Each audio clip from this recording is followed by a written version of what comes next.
सभी साथियों को जो डीटीसी के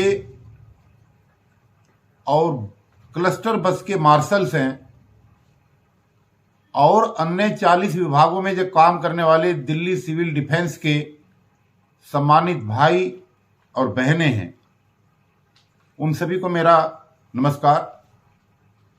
साथियों, मैं आप लोगों से एक छोटा सा निवेदन करने के लिए ये वीडियो डाल रहा हूं और निवेदन यह है कि आने वाले समय के मात्र 10 दिन आप सब लोगों के भविष्य को तय करने के एक बहुत महत्वपूर्ण दिन है। जो विश्वस्त सूत्रों से जानकारियां मिल रही हैं, मार्च के सेकेंड वीक में किसी भी दिन और किसी भी तारीख को लोकसभा के चुनाव की आचार संहिता लागू हो सकती है। जैसे ही आचार संहिता लागू होगी तो उसके बाद तमाम तरीके के धरने प्रदर्शन पर बैन लगेगा और साथ ही साथ जो सबसे महत्वपूर्ण बात है वो ये है कि आपका काम होने के लिए, आपकी नौकरी की बहाली होने के लिए जो दिल्ली सिविल डिफेंस एक्ट 1968 है, जब तक उसमें बदलाव नहीं होगा, उसमें अमेंडमेंट नहीं होगा, जब तक आप लोगों की बहाली का रास्ता नहीं खुल पाएगा। यह अमेंडमेंट केंद्र की सरकार के माध्यम से होगा और केंद्र की सरकार इस अमेंडमेंट को जब करेगी जब दिल्ली की राज्य सरकार यानी कि केजरीवाल सरकार जो है अपने यहां से रिकमेंडेशन भेजेगी कि ऐसा कर दिया जाए। जब तक ये प्रोसेस पूरा नहीं होगा तब तक आपकी बहाली बहुत मुश्किल है। अगर नोटिफिकेशन से पहले ये काम ना हो पाया तो नई केंद्र की सरकार चुनने और बनने और शपथ ग्रहण समारोह होने में पूरा अप्रैल और पूरा मई निकल जाना है। आपके 3 महीने और ज्यादा खराब होंगे। इसलिए जो मेहनत आप लोगों ने दोस्तों पिछले 4 महीने में धरने पर रह करके की है और बिना नौकरी के रह करके जो आपने संघर्ष किया है, बड़ी समझदारी के साथ आने वाले 10 या 12 दिन को आपको सचेत रहने की जरूरत है। अगर आप ग्रुपबाजी में बटे रहे, अगर आप गलत लोगों के हाथों में गुमराह होते रहे, वो चाहे कोई भी हो, तो आपका बहुत बड़ा नुकसान होने की संभावना है। यहां पर धरने में आने वाले लोग अलग अलग तरीके के लोग हैं। रोजी रोटी का सवाल तो सबके लिए है, मगर कई लोग ऐसे हैं जो पारिवारिक रूप से बहुत संपन्न हैं।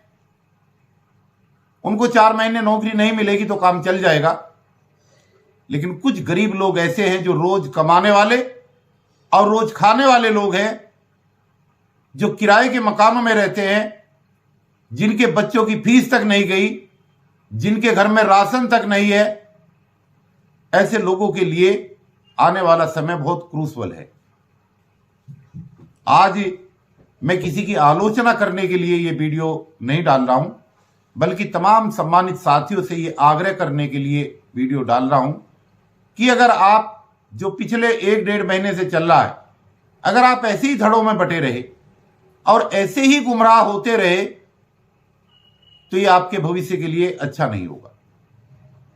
जिन लोगों ने 4 महीने तक धरना चलाया, दिल्ली सरकार भी यही थी, दिल्ली सरकार के मुख्यमंत्री भी यही थे, दिल्ली सरकार के तमाम एमएलए भी यही थे, लेकिन आपको पता है कि कुछ नहीं हुआ। हमने दिल्ली सरकार के मुख्यमंत्री महोदय को 16 तारीख को लेटर दिया और 16 तारीख को दिए हुए लेटर में 17 तारीख को संज्ञान होकर के विधानसभा के अंदर सवाल उठा। एक लेटर कल फिर जाने वाला है जिसमें हम दिल्ली सरकार से इस काम को, इस प्रस्ताव को पास करने की एवज में उसका धन्यवाद प्रस्ताव करना चाहते हैं और हजारों की संख्या में जाकर के केजरीवाल सरकार का धन्यवाद करना चाहते हैं, ताकि वो इस रिकमेंडेशन को 10,792 कर्मचारियों की छूटी हुई नौकरी को बहाल करने की रिकमेंडेशन को, कच्चे कर्मचारियों को पक्का करने के रेगुलेशन के प्रस्ताव को विधानसभा के अंदर पास कर दे और उसके बाद में एलजी साहब से रिक्वेस्ट करके इस काम को कराया जा सके। आपके सामने सारा मजमून है, आपके सामने सारी चीज है। कैसे लेटर दिए गए आज तक नहीं पता, कहां पर कोर्ट में केस चल रहा है आज तक कोई कागज नहीं दिखाया जा रहा है।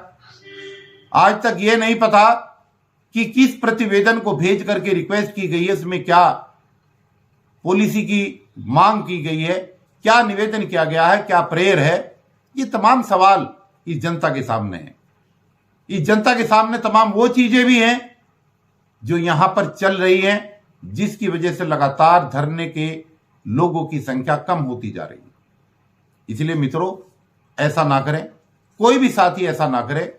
ये गरीब लोगों की रोजी रोटी का सवाल है, ये गरीब लोगों की घर का चूल्हा जलाने का सवाल है, ये उन गरीब लोगों का भी सवाल है जो भिन्न भिन्न प्रदेशों से चल करके दिल्ली में आकर के बसे और जिनके पास कुछ भी नहीं है खाने के लिए।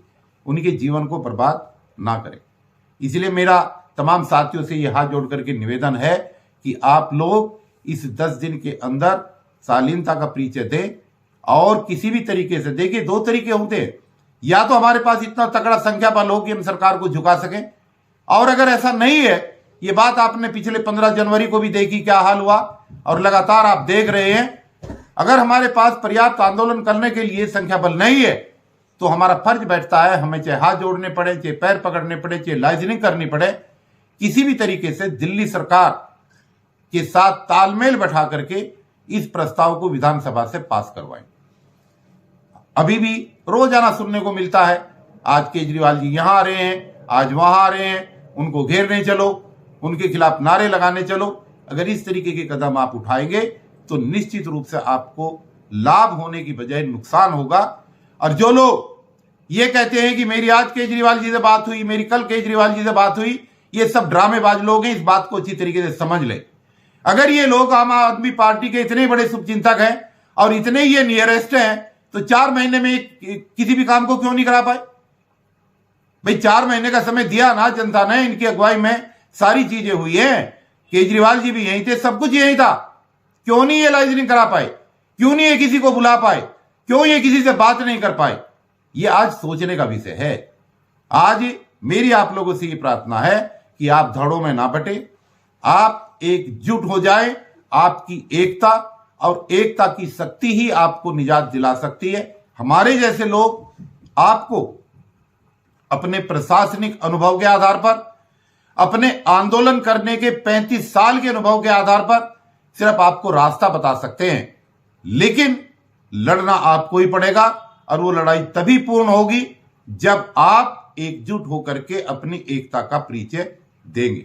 इसलिए गलत लोगों के हाथों में गुमराह होने की जरूरत नहीं है।